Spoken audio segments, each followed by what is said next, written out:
Mauna kong maitanong, kung kumusta po ang inyong assessment noong nakaraan pong Lunes sa trial ni VP Sara? Para sa inyo, Congressman, sapat na po ba yung pag-amin ni Acosta na si VP Sara yung nag-utos kay tawag nito, kay La Chica nung 125 million pesos yung re-release nun. Sapat na bang ebidensya yon, Congressman? Alam mo, sa totoo lang, sapat na ho yung pagtuturo ni Miss Acosta kay Vice President Sara Duterte na ibigay yung pong 125 million in confidential funds kay Ginoong La Chica. No? So mabigat na po yun kasi sa totoo lang talaga pong ano na yun smoking gun na po ang estado nun para dito. Pero siyempre, gusto pa din ho nating makapaglatag ng mga dagdag pa hong ebidensya para palakasin pa ito pong nauna ng testimonya ni Miss Acosta. Opo, yun. Eto, Congressman, malinawan ko lang. Sabi kasi ng iba bumaliktad daw si Acosta sa prosecution. Totoo ba yon, Congressman? Hindi naman. Ang estado niya po ay hostile witness. No? So, hanggang sa araw po na ito, siya po ay nagtatrabaho pa rin daw po sa OVP at qualify ho natin siya bilang hostile witness. Ibig sabihin, ito po ay witness na talagang sa umpisa pa lang ay hindi na ho kakampi ng prosecution. Kaya nga ho, qualify ho namin siya bilang hostile witness. Ibig sabihin, hindi kakampi ng prosecution na testigo. Okay po, yun. And dito kung maiba lang ako, kasi sabi ni Attorney Salvador Panelo nung nakaraan, kay Attorney Kapunan magpahinga na daw siya. Nung kay Attorney Ferrer. Ano ang masasabi niyo doon, Congressman? Siguro kaya napansin ni Attorney Panelo yun kasi nga nagpapahinga ho siya nung paglilitis Hindi ba ilang beses ho siya nakuha ng camera na natutulog po ron, kaya tingin ko yun yung kanyang advice, no? Kay Atty. Kapunan. Pero maganda naman yung performance ni Atty. Kapunan doon sa buong panahon na naglalatag siya ng ebidensya. So wala akong batayan para manawagan si Atty. Panelo na nga ganun. Opo, iyon. And balik ako dito, Congressman, kay Acosta. Sa tingin ninyo, kung gaano po ba kalaki yung magiging epekto ng testimonya ni Gina Acosta sa pagpapatibay po ng mga paratang sa articles of impeachment laban dito kay VP Sara Duterte, Congressman? Mabigat ho talaga yun kasi nga ang tawag ho doon, direct imputation, no? Kumbaga, direktang pagtuturo doon sa akusadong siya, Pangalawang Pangulo Duterte, na siya ho talaga yung pinagsimulan kung bakit po nagkaroon ng maling paggamit ng confidential funds. Opo. Doon, Congressman, sa yung pinakita na illustration ng money or nung 125 million pesos na pera. Yung AI, kung hindi ako nagkakamali, Congressman, sabi nung iba, especially yung mga sumusuporta, Congressman, kay VP Sara, ay daw, parang napahina daw yung prosecution dahil doon. Ano ang masasabi nyo doon, Congressman? Hindi naman, kasi yun naman ho talaga yung representasyon nung po nga gaano karami ho yung perang pinag-usapan. And nung nagkaroon po ng press conference, na ipakita ho yung box-box, no? Ng paghalimbawa kung ilan yung pwedeng maging laman ng mga box na 125 million po ang laman. So, ibig sabihin, para makita ho natin in physical terms kung gaano po karaming salapi ang pinag-uusapan po natin dito. Okay po yun. So, ibig sabihin kung wala ding epekto yon, Congressman, kahit na AI yung pinakita na illustration ng money. Hindi po maaapektuhan ng prosecution, Kong. Wala naman. Tinanggap naman ho ng korte yun. Pinayagan naman ho ng presiding officer na mai-flash po yung mga litrato po na yun. AI man yan.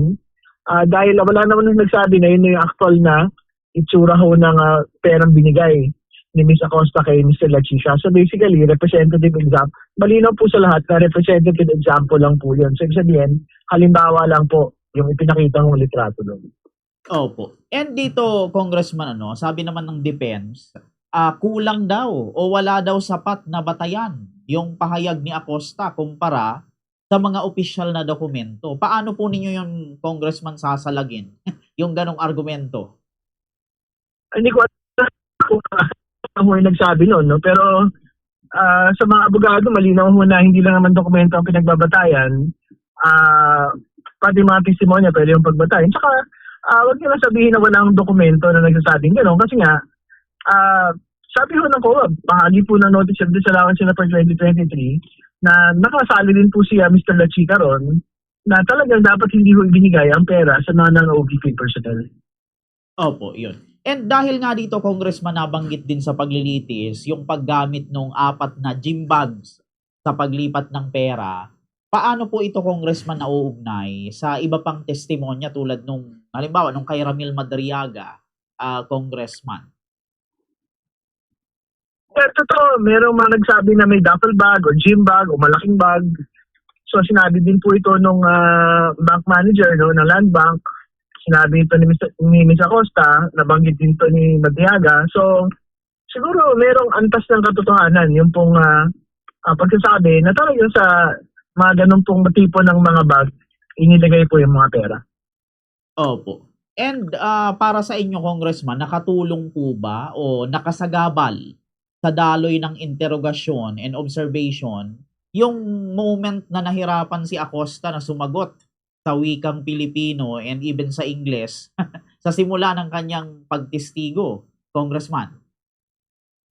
Hindi naman ho, alam niyo, tinatanggap naman ho natin na talagang ang pinaka patayan niyang wika ay Bisaya. No? So kung saan ho siya pinaka nakakapagsalita, I think marapat naman tanggapin yun ng lahat ng panig. Kaya nga merong translator ang bahagi po namin, si Atty. Ligutan, tsaka yung pong Senado, meron din po silang sariling tagapagsalin ng pong wika. No? Pero syempre, may mga developments dito. Sinita po ni Senator Judge Tulfo, no? Yung pong ganun pong pagsagot ni Ms. Acosta.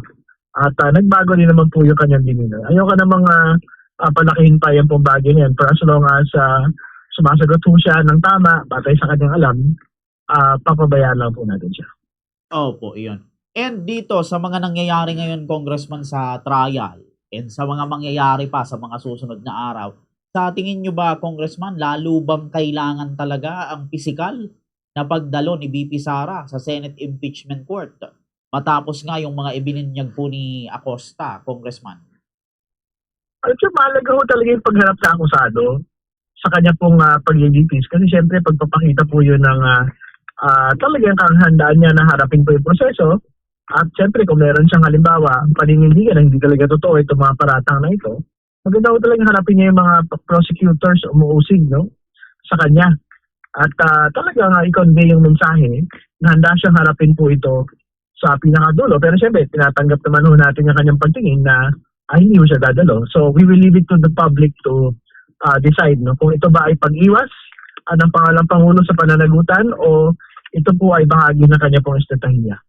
Opo. And ito, Congressman, maiba lang ako. Kumusta naman, Congressman, yung yung issue nila Attorney Ligutan and then ni Attorney Tison ng defense, yung tipong sa pag-post ni Attorney Ligutan nung misleading questions are not allowed in cross-examination.